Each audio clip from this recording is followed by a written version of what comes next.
The other interesting thing about being a sacrament is that you are going to be the prime members of your little domestic church. Okay?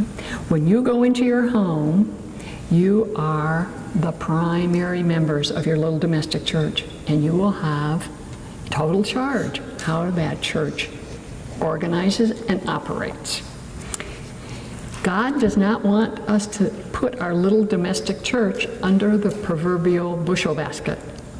Rather, God is calling us to love the larger community as a family and as a couple. Luke sounded the clarion call to love and service in his reading from the Gospel according to Luke, chapter 8. Quote, "No one lights a lamp and puts it under a bushel basket or under a bed. Rather, he places it on a lampstand so that whoever comes in can see it." God calls us to take our love out as a couple.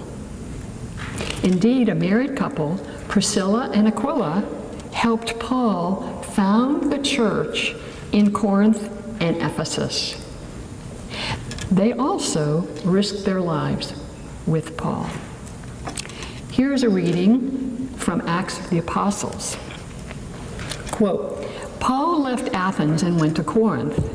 There he found a Jew named Aquila, a native of Pontus, recently arrived from Italy with his wife Priscilla. An edict of Claudius had ordered all Jews to leave Rome. Paul went to visit the pair whose trade he had in common with them. He took up lodging with them, and they worked together as tent makers." Unquote.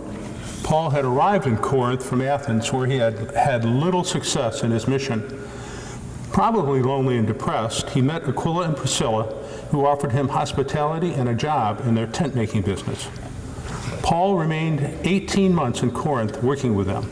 They helped Paul start the Church of Corinth, comprising the three of them a missionary team. Paul deemed them my co-workers in Christ, and that's from Romans 16:3. And Paul reserved that title, co-worker, to very select few with whom he closely collaborated. The threesome worked together in spreading the gospel.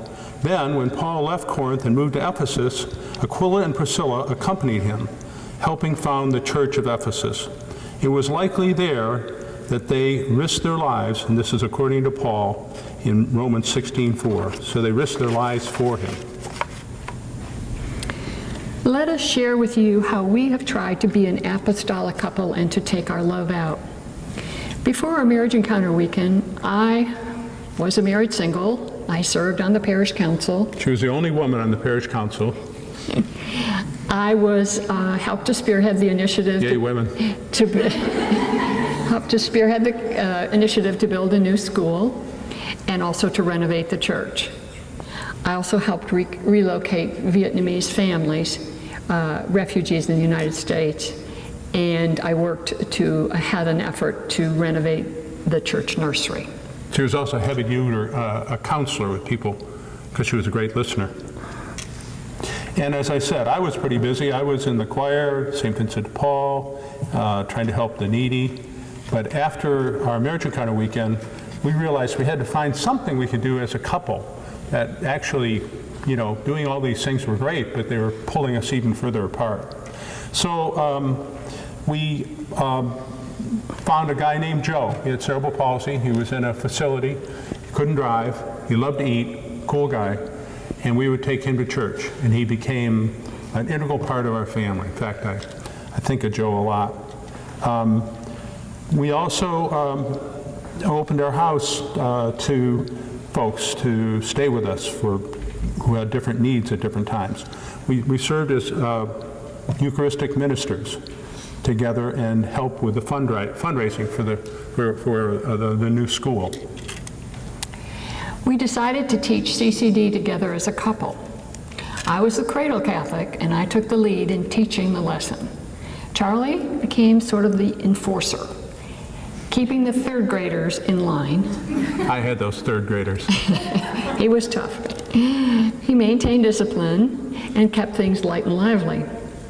I particularly remember one class where we brought our wedding pictures into the classroom and showed the children. Several of the children were from families of divorce. They especially enjoyed seeing and being able to witness a happily married couple. You should have in your handout somewhere a list of, it says apostolic callings, just different possibilities of things you could do as a couple. It's one per couple, and it should be somewhere on there. It should say apostolic callings. So what we want you to do is to think about what you guys, I know some of you guys are very, very busy right now, okay? So you may have enough callings, but some of you maybe haven't thought that much about what you can do as a couple. So let me go through some of these with you, and then let you maybe, we're going to give you just a couple minutes to think about what you might do. And it could be anything in addition to this list. First of all, if you are Sacred Heart folks, but as most churches have some sort of effort to help the disadvantaged in town. We have a thing called Oak City Outreach Center. We also have a time when we help to feed migrants. You could, like Marty and I did, teach religious ed together. As we did, take an elderly or disabled person to church, supermarket, shopping. Just in the course of things, we minister to family members and friends in need. You could serve as Eucharistic ministers as a couple. You could work with youth ministry. Do you want to? I know Father Justin and any church that you join would love to have help with the youth ministry. That's always a need. Perhaps participating in a young adults group, people your age, even better. Habitat for Humanity can always use an extra hand or two or shoulder. You can help your neighbors. You can tutor children. As a couple, you could visit elderly people in the nursing homes. Sometimes there are people in nursing homes who never, ever, ever have a visitor. You could be that visitor, both of you. You could volunteer in the marriage preparation program like Jeff and Stephanie have already invited you to do. Be up here or helping out, arranging donuts, etc.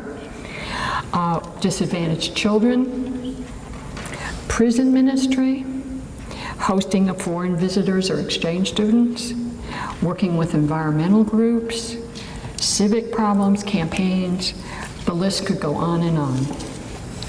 So just take a minute and think about if any of these speak to you, or what you are already doing, or what you might do.